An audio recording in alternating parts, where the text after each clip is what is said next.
अरे गोलू, इसे एक बारी देख, कैसे रोने को हो रखा है। अरे कोई नहीं खा रहा तुझे। भाई मेरी बात मानो, मेरी माँ ने कई बार कह रखा है मुझे कि रात को नहर पर नहीं जाया करते। 9-10 लोग पहले ही गायब हो लिए वहां से, पता है क्यों? तेरी माँ ने खजाना छुपा रखा है नहर में। भाई माना कर बात यार, रात को ठीक नहीं है नहर पे जाना, उल्टे चलो। अरे ओए भाई, हमें ना बता, केक तो तेरा नहर पे ही कटेगा। अरे यार थम, फंसा मत दियो।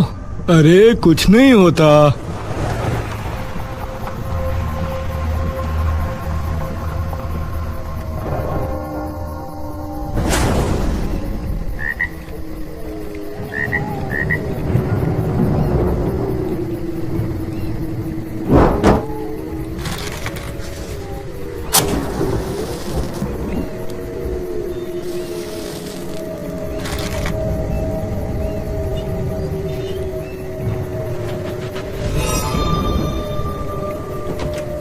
अरे क्यों डर रहा है? कुछ नहीं होता, तू केक काट, फिर बियर खोलेंगे।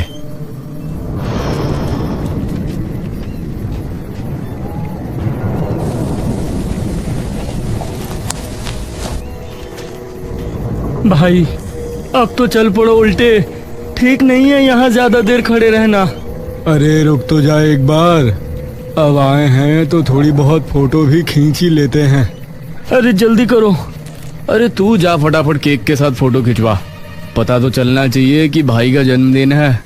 जल्दी करो फिर।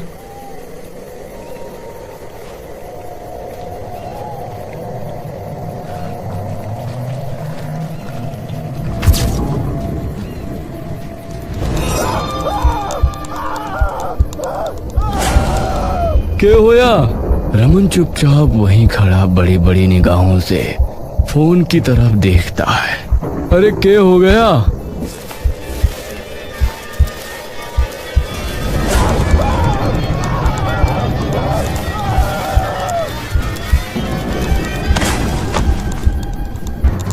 पवन उन दोनों की हालत देखकर वहीं स्तब्ध खड़ा रह जाता है। पवन ऊपर से नीचे तक कांप रहा होता है। क्या होया?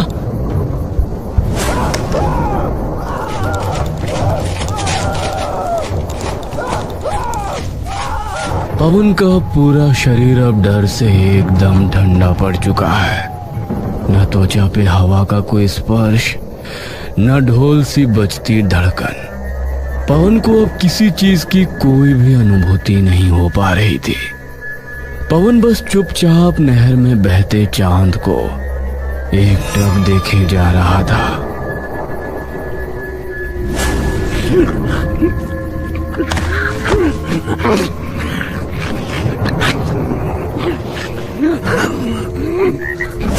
तभी एक लड़की के रोने की डरावनी सी आवाज आने लगती है। आवाज धीरे धीरे बढ़ती है और फिर एकदम से बंद हो जाती है। पवन बेसुध सा एक चारपाई पर बैठा है। उसके सर पर पट्टी बंधी है। उसके शरीर के ऊपर के हिस्से पर कोई कपड़ा नहीं होता। उसकी माँ उसकी पीठ पे मलहम लगा रही होती है। वहीं बगल में उसका बापू भी एक मोढ़े में बैठा होता है। मना करा था इसे मैंने, मना किया था कि मत जा नहर पे, ठीक नहीं है। कई लोग पहले ही गायब हो लिए हैं वहाँ से पिछले 3-4 साल में। पर माँ बाप की बात तो इन्हें बस गधा बोलता दिखता है। पड़ गया ना चैन, सुबह सुबह पड़ा पाया है नहर पे, और जो ना देखता कोई फिर। अरे अभी डरा हुआ है वो, तू क्यों इसके पीछे पड़ रही है? अरे तो क्यों ना पढ़ूं? कही थी ना कि नहर पे मत जाना रात को, पर ना जी। ऊपर से इसके वो दोस्त मिनट में छोड़ के भाग गए, गाड़ी भी वहीं छोड़ा है। एक बार भी देखा इसे? पूरी रात पड़ा रहा है ये। अरे तुझे क्या मतलब उनकी गाड़ियों से? इसके मुंह से तो सुबह का एक शब्द भी नहीं निकला। पता ना क्या हुआ। होया के है, कर गई असर कोई गलत हवा, पूरी कमर छिल पड़ी है। पवन चुपचाप निशब्द सा बेजान सा अपनी माँ की ओर देखता रहता है।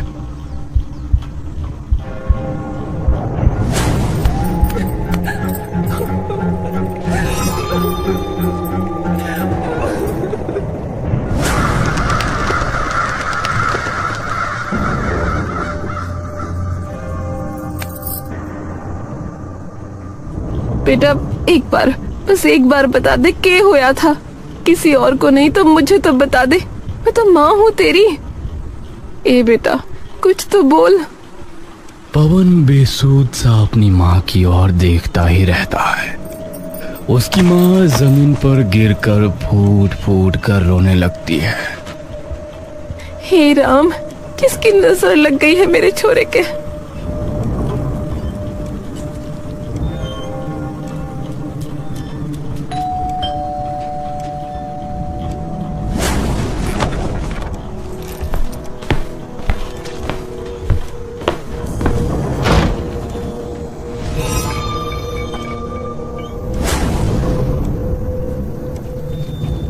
जमीन पे पड़ी रो रही कुसुम की नजर उन पर पड़ती है। उसकी आंखों में गाढ़ी लाल आग धधक रही होती है। क्यों आए ये यहाँ? इन्हें आप कह दीजिए कि निकल जाए हमारे घर से। अब क्या इसकी जान लेने आए हैं? नहीं आंटी, हम तो बस वो मेरा फोन लेने आए थे, वहां तो था नहीं। कुसुम गुस्से से उठती है और अंदर जाकर रमन का फोन ले आती है और आकर उस फोन को उसके पैरों में फेंक देती है। ले तेरा खजाना, और किसी से तो तुम्हें फर्क नहीं पड़ता।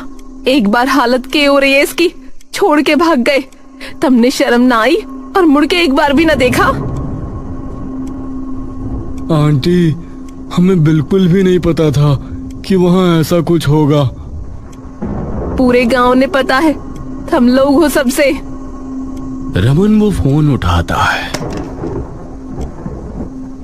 और ऑन करता है। जैसे ही वो फोन की स्क्रीन देखता है, वो अचानक डर कर फोन दूर फेंक देता है और हाँफ कर कुछ कदम पीछे हट जाता है। क्या हुआ? रमन के मुंह से मानो सारा लहू निकल चुका हो।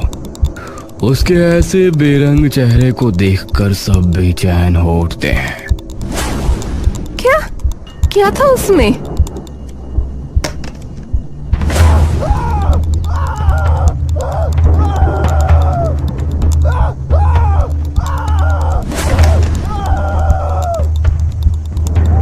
ये क्या?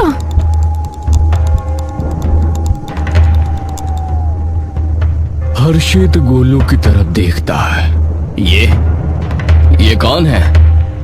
सभी लोग वहां कुछ देर के लिए एकदम चुप खड़े रहते हैं। पंडित जी को बुला के ला रही हूँ, आप इसका ध्यान रखना तब तक। और तुम लोग जाओ यहाँ से, तुम्हारा कोई काम ना है अब यहाँ। मिल गया ना तुम्हारा फोन, अब जा सकते हो।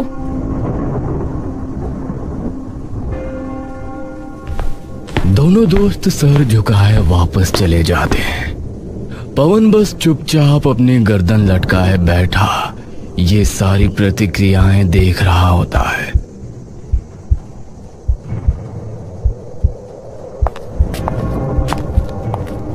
थोड़ी देर बाद जब कुसुम पंडित को ले आती है, तो पंडित उसे देखते ही एकाएक उसकी तरफ दौड़ता है और नीचे बैठकर सबसे पहले उसका चेहरा ऊपर उठा के देखता रहता है। क्या नाम है बच्चे का? पवन। पवन? जब से मिला है तब से कुछ बोला है इसने? नहीं, एक शब्द भी ना बोला अभी तक पंडित जी। पंडित उसकी आंखें अपनी उंगलियों से बड़ी बड़ी कर उसकी आंखों में झांकने लगते हैं। पंडित जी। पंडित कुछ देर तक यूं ही पवन को देखता रहता है। थोड़ी देर बाद पंडित उठता है। आप दोनों मेरे साथ आइए जरा एक बार। ये सुनते ही कुसुम और हर्षित एकदम बेचैन हो जाते हैं और पंडित जी के साथ एकांत में चले जाते हैं। क्या हुआ है पंडित जी? दुविधा थोड़ी ज्यादा गहरी है। वो जो भी कोई आत्मा थी, उसकी स्मृतियों से इसका अंतर्मन एक गहरे सदमे में चला गया। माफ कीजिएगा पंडित जी, कुछ समझ नहीं पाया मैं। उसकी स्मृति मतलब वो आत्मा जरूर इसके शरीर में घुस गई थी। तभी इसके साथ ये सब हो रहा है। क्योंकि जब वो आत्मा इसके शरीर में गई तो उसकी सभी स्मृतियों ने इसके शरीर और इसके जहन को पूरी तरह से झिंझोड़ के रख दिया है।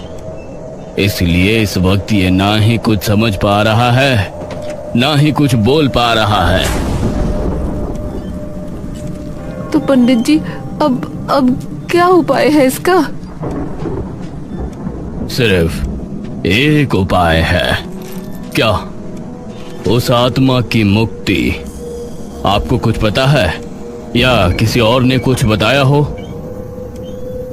पंडित जी, वो ये बच्चे कल फोन से वहाँ फोटो खींच रहे थे, तो उसमें हमने देखा था कि कोई औरत लाल जोड़े में इनकी गाड़ी में बैठी दिख रही थी। उसका चेहरा साफ नहीं था, पर लाल जोड़े में थी।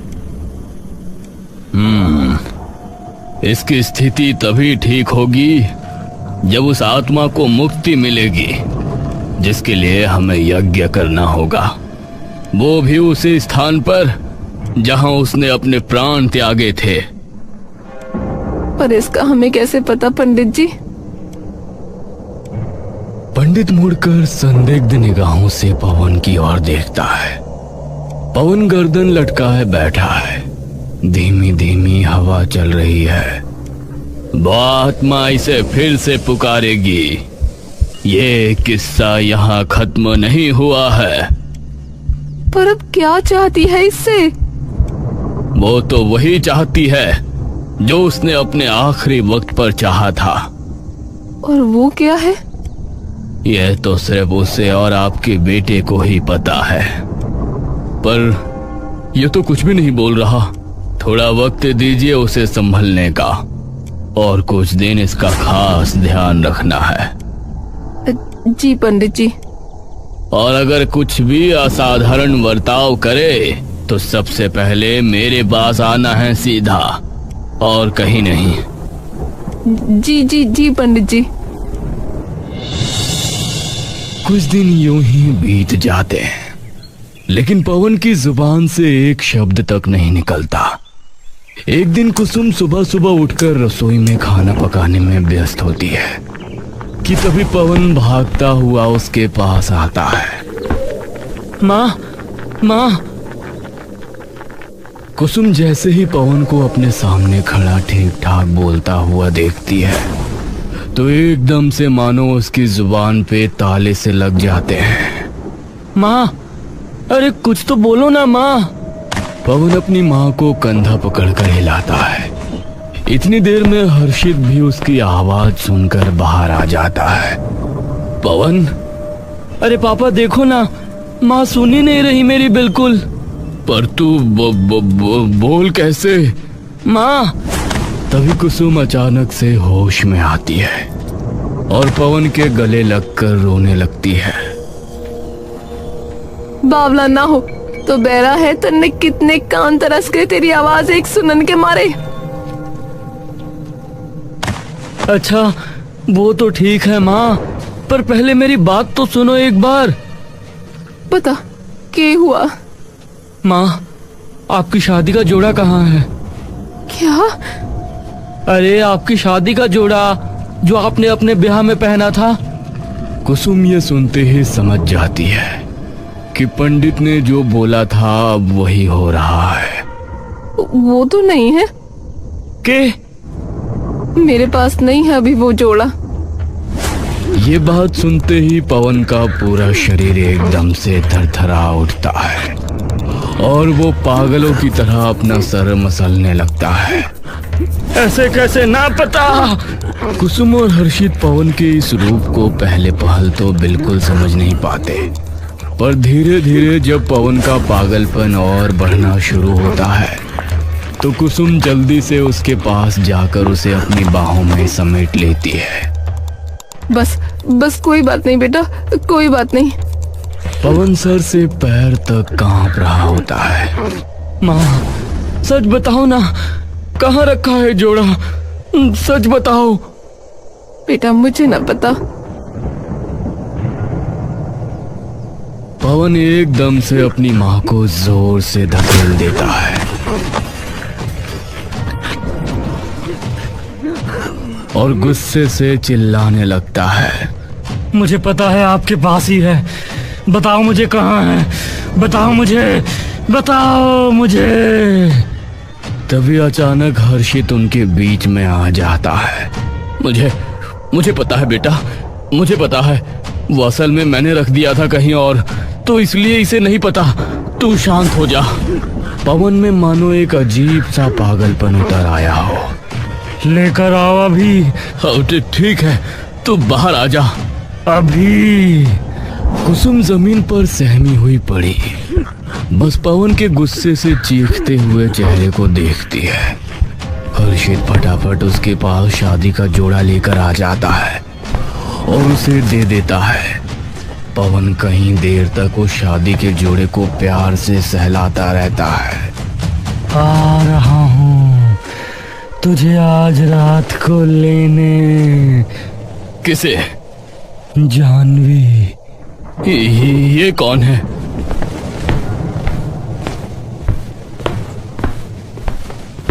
कुसुम, जल्दी जा और पंडित जी को बुला के ला। ये रात को पक्की बात है, वहां ही जाएगा।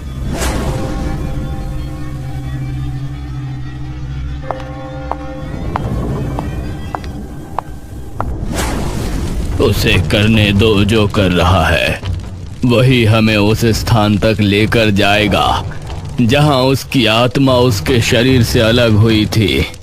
रोकना उसे बिल्कुल भी मत। पंडित जी, पर अगर अपना बेटा सही सलामत चाहती हो तो मत जाना। कुसुम चुपचाप पंडित के सामने सर झुका लेती है। वहीं दूसरी ओर हर्षित चुपचाप पवन के पागलपन को देखते जा रहा था। जानवी कौन है बेटा? अरे आपको ये भी नहीं पता? क्या नहीं पता? अरे शादी होने वाली है मेरी उससे। उस बेचारी की पहले शादी नहीं हो पाई थी। मतलब? एकदम से पवन हर्षित की तरफ देखता है। उसकी शादी होने वाली थी, लेकिन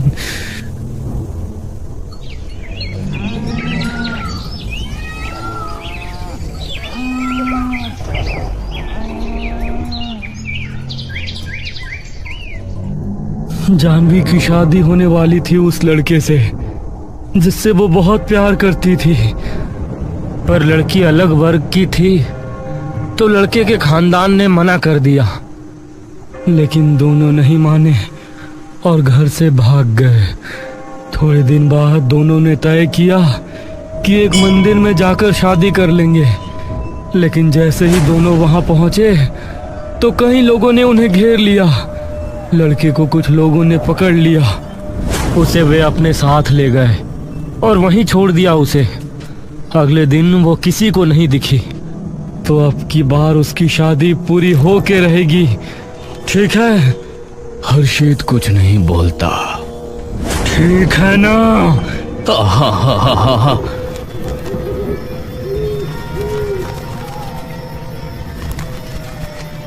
दिन ढल जाता है और पवन वो लहंगा लेकर घर से बाहर निकल जाता है।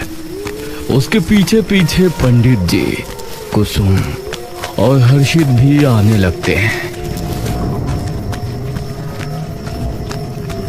धीरे धीरे पवन एक बहुत ही सुनसान से खेतों की तरफ बढ़ने लगता है। यहाँ क्या है? शायद यहीं दफनाया होगा उस दुल्हन को। पर पंडित जी, अब क्या करेंगे? उसकी आखिरी इच्छा पूरी। पंडित जी, पर वो मेरे बेटे से शादी करने की इच्छा है उसकी आखिर। तो वही होगा, तुम चिंता मत करो।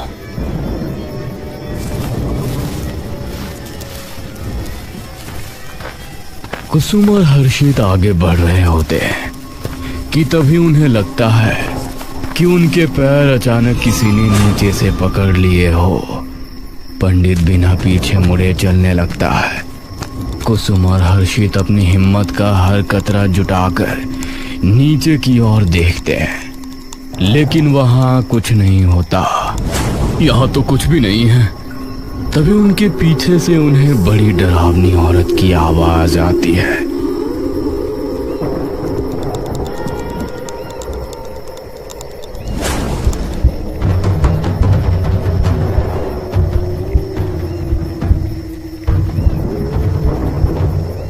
नाम? कुसुम और हर्षित एकदम बेसुध से वहां खड़े रह जाते हैं। कुसुम।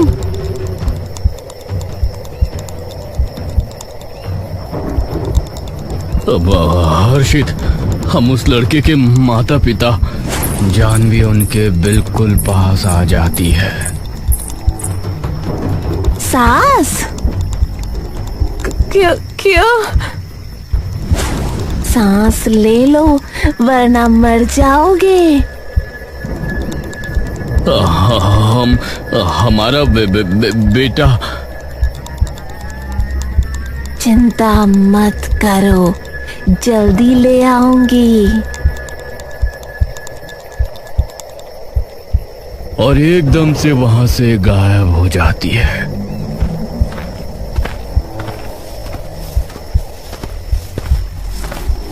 पंडित धीरे धीरे पवन का पीछा करता करता एक सुनसान से खेत में पहुंच जाता है।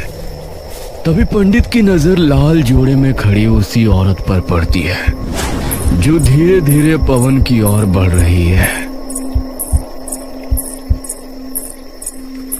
जैसे जैसे वो पवन की ओर बढ़ती है, पंडित भी धीरे धीरे उनकी ओर पास आने लगता है। जानवी उसकी तरफ बढ़ते हुए अपना पल्लू हटा लेती है। जानवी धीरे से पवन की तरफ देखती है। आओ, जल्दी आओ। पवन की आंखें एकदम बेजान, शरीर मुरझाकर झुका हुआ जानवी की ओर चलता चला जा रहा था।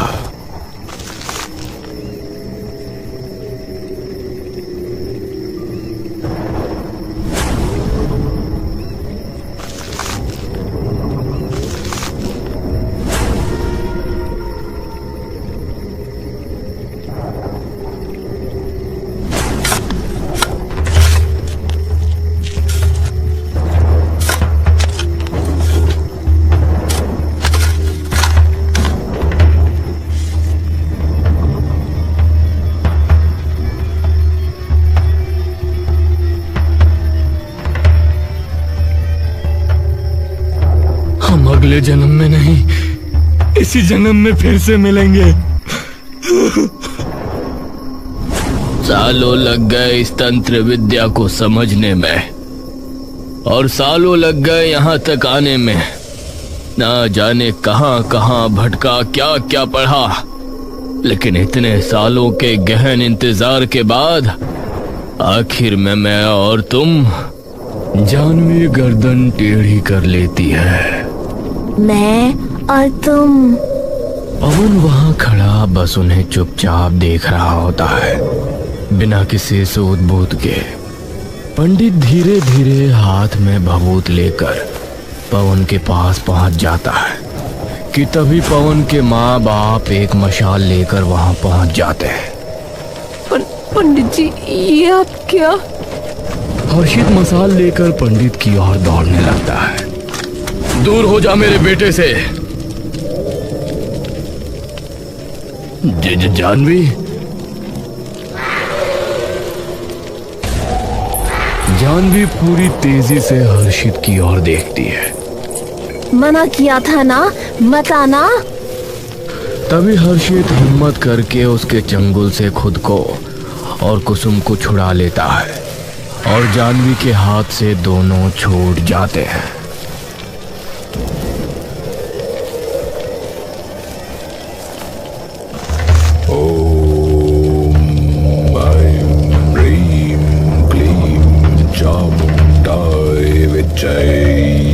कुसुम और हर्षित जैसे ही उसकी ओर बढ़ने लगते हैं, तभी जानवी उनके सामने आ जाती है और एक झटके में दोनों को जकड़ लेती है।